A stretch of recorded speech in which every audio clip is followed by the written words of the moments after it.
All right, looks like we're all here. Let's go ahead with the plan. Oh? What is it?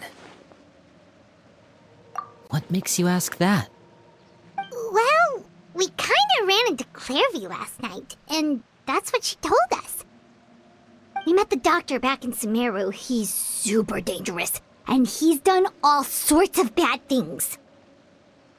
It's possible that Father and the Doctor have had certain dealings, but I don't think Father would work with him. We're not really on the same side, so there's not a lot of trust between them. That doesn't exactly set the stage for a successful partnership. I did hear, though, that when Father first became a Harbinger, the Doctor offered to work with the House of the Hearth. Father rejected most of his proposals, except for one. It had to do with some sort of secret experiment. Secret experiment? Could that be what Clairview was talking about? I don't think so. I don't know any details about the experiment itself, but I do know it's an entirely independent operation. The Doctor only proposed a direction for the research.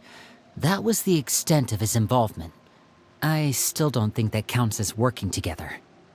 The details of the experiment are confidential, but complete records are kept on all participants. That doesn't seem to be the case with the situation Clairview referred to. I know you don't agree with some of the Fatui's methods, and I'm not asking you to. But I am asking you to trust us on this. The House of the Hearth has its own principles. There are certain lines we're not willing to cross. Alright, that's good to hear at least. Clairview seems to think the Knave and the Doctor worked together to do something horrible. If that turned out to be true, Paimon doesn't know how he would even face you guys. It's just that it doesn't seem like Clairview is lying either. The easiest thing to do would be just ask the Knave directly, but Paimon doesn't think she'd tell us. Father didn't come back last night. She's probably still near the shore. We'll be counting on you to distract her. Lynette, you're with me. Fremine, you know what to do. Be on your guard, everyone. All right, let's get to it. Where are we going today? Let's try somewhere further away this time.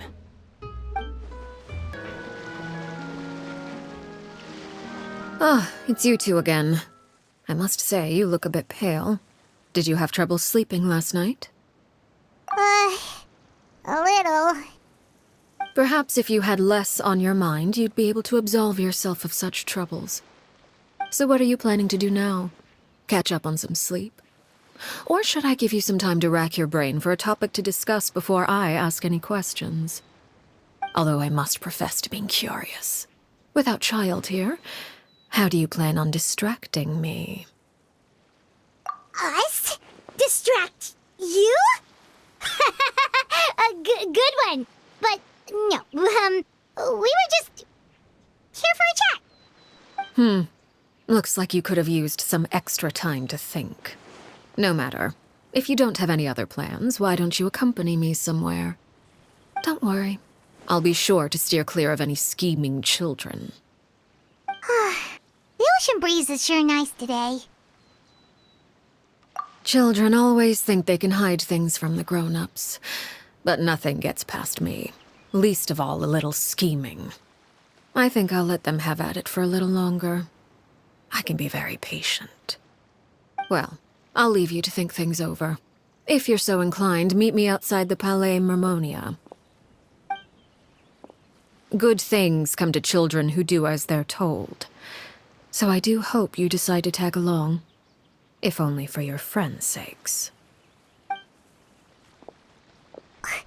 What should we do?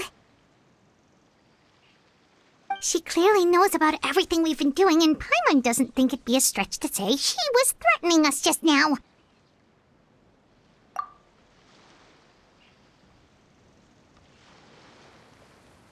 Oh, good idea.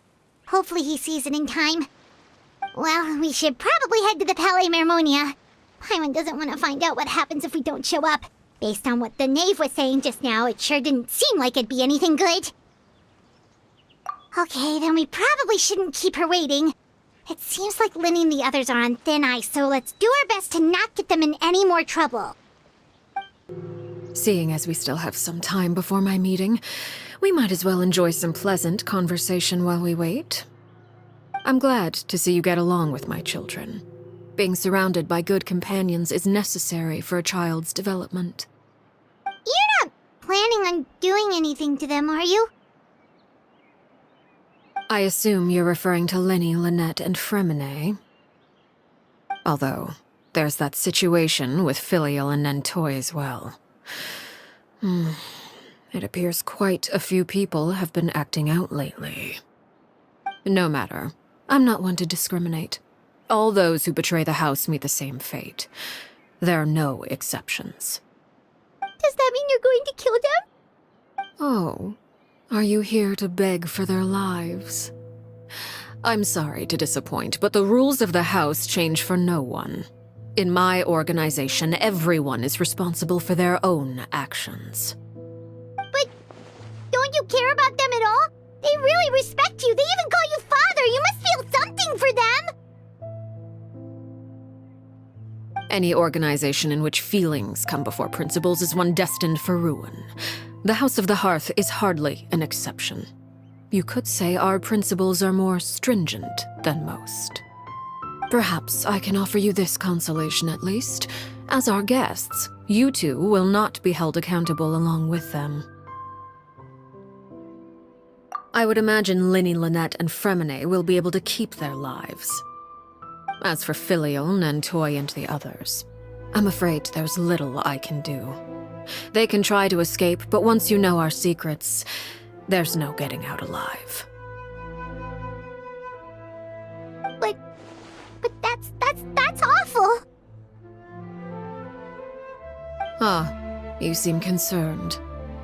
Out of consideration for my guests, I suppose I could turn a blind eye for a little longer.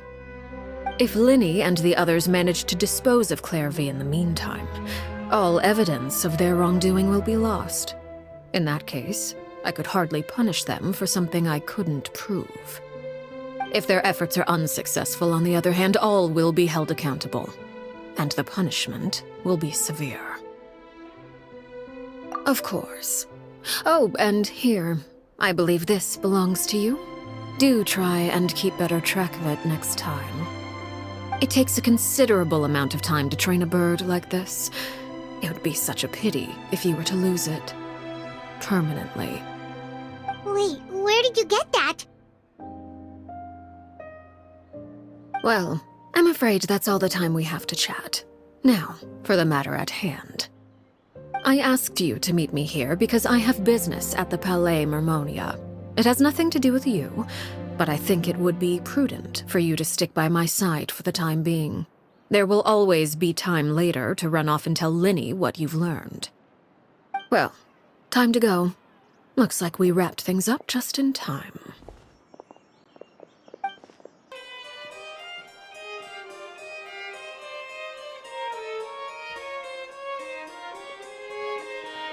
It's been a while, Monsieur Neuvillette. I must say, I wasn't expecting my meeting request to be approved quite so quickly. The Palais Mermonia operates with an efficiency worthy of admiration. It is only right that an esteemed diplomat such as yourself should be afforded the proper level of respect.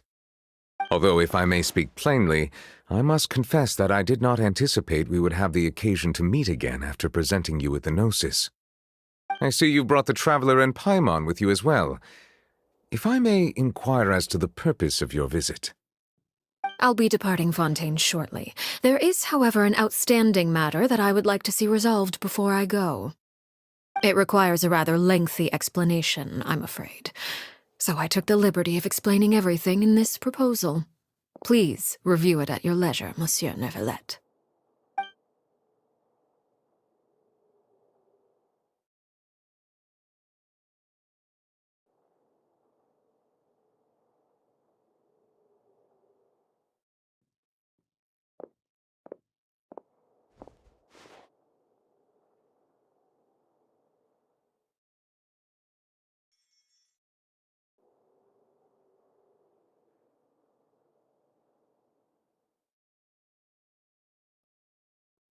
I understand your request.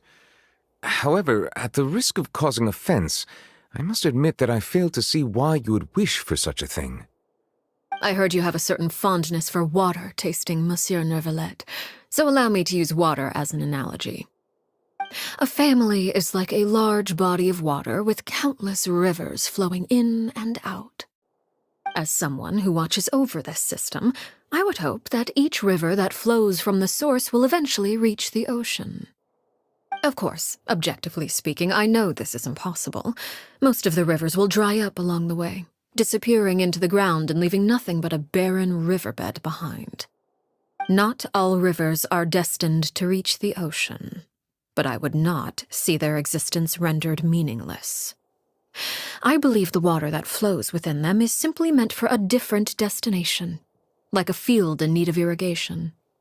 Or perhaps the glass of a certain water-tasting enthusiast. Did you get any of that, Traveler? Your words paint an optimistic picture indeed. Allow me to remind you, however, few among us are willing to sip from a glass filled with tainted water. It may have been tainted at one point in time, but not to worry. I'll make sure it's strained of all impurities and returned to its cleanest form.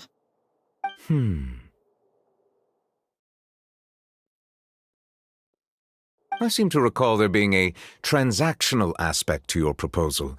Perhaps you could expound on that? If you accept my proposal, Monsieur Neuvillette, I will gradually withdraw my forces from Fontaine. And, unless absolutely necessary, I will no longer carry out any special missions within Fontaine. I presume I can take your words to mean that, in the future, cases similar to the Tartuffe assassination will cease to cross my desk? Tartuffe? Ah, that thief who embezzled funds from all those charities, you mean? My deepest condolences to his family, but without any evidence, I cannot imagine how the House of the Hearth might have been involved in his passing. Of course, if you accept my proposal, Monsieur Neuvillette, I'm sure certain measures could be taken to reduce the frequency of such troubles. You choose your words carefully indeed. In that case, I am inclined to accept your proposal. My thanks for your generosity, Monsieur Neuvillette. Well, with that settled, we should be going now. I took the liberty of bringing along 2 bottles of spring water from Snezhnaya for you to enjoy. I do hope I get the chance to hear your impressions. Perhaps at our next meeting, yes? Indeed. I trust you would not overlook your commitment in the meantime.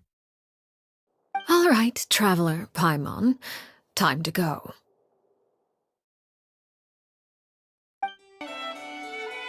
I believe I've told you before that my emotions easily resonate with those of others. Yet in the few meetings I've had with that Harbinger, I haven't been able to sense any aspect of her emotional state. Her mind is like a still body of water. Who knows what darkness lies in its depths, and the lack of ripples on the surface gives nothing away. It's unclear whether this is her natural state of being, or whether it's an incredible strength of will that gives her the ability to master her emotions. Either scenario, however, suggests she is a very dangerous individual. I do not expect an explanation as to why you two are by her side. Whatever your reasoning, I would only advise you to take caution.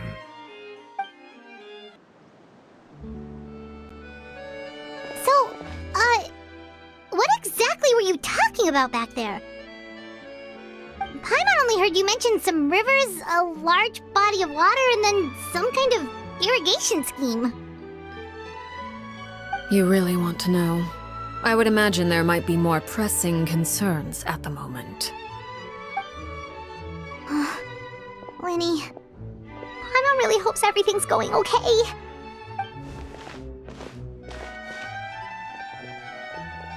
Oh, Paimon recognizes that look. You've got your thinking cap on, don't you, Traveler?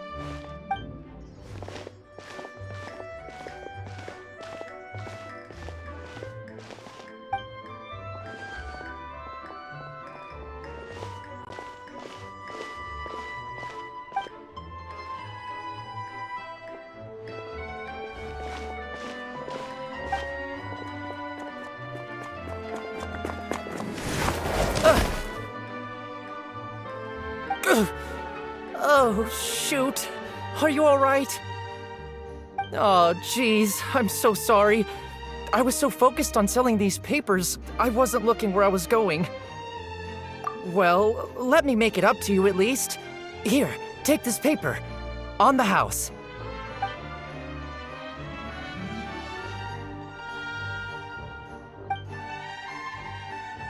Oh, you don't have to give us anything. Please, I want to. It's not like I'm short on supply. All the extras will be useless come tomorrow anyway. It's my fault, really. I was just trying to bring home some extra mora for the family, but I bit off more than I can chew. I haven't had many takers today, so I'm still swimming in papers. What's going on here? Nothing much. I just ran into your friend here on accident. I should probably get going, actually, so... Hold on. Of course, I'm happy to compensate you with mora, it's just... I don't have any on me at the moment. I'll take 3 papers. Here. Your payment. Oh! Thank you for your patronage. May the Archons bless you with good fortune. If only I had the chance to run into such generous customers every day. I should probably just take on a smaller inventory though, right? I'm getting married soon, so sometimes it's hard to not get ahead of myself. Anyway, I should head out. Goodbye! Well, now that my affairs are settled, we should take the boat back to Poisson.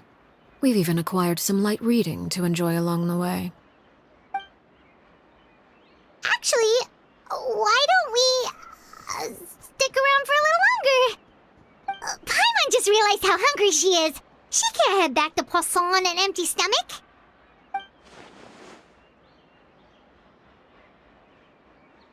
It appears you two are under the impression that delaying our return will somehow alter the situation in your favor. I'm sorry to ruin your fantasy, but your efforts are meaningless. That being said, I could be persuaded to give Linny some extra time. I just have one condition. If you agree to my request, I'll even answer some of your questions. You're quite curious about Clairvy, are you not? And my relationship to her. Wait, why are you being so generous all of a sudden? You're not gonna ask us to do something bad, are you? You overestimate yourself. You don't have the talent for bad things. Then what can you possibly... The most important consideration in a negotiation is that both sides receive something they want. Demands and threats only get you so far. Wonderful. Here it is. When the time comes, make the choice that you deem most appropriate in the situation, and lend your help to the House of the Hearth. Okay, sounds normal enough. But what do you mean, when the time comes? When is that supposed to be? That is for you to decide. Then we have a deal. Follow me.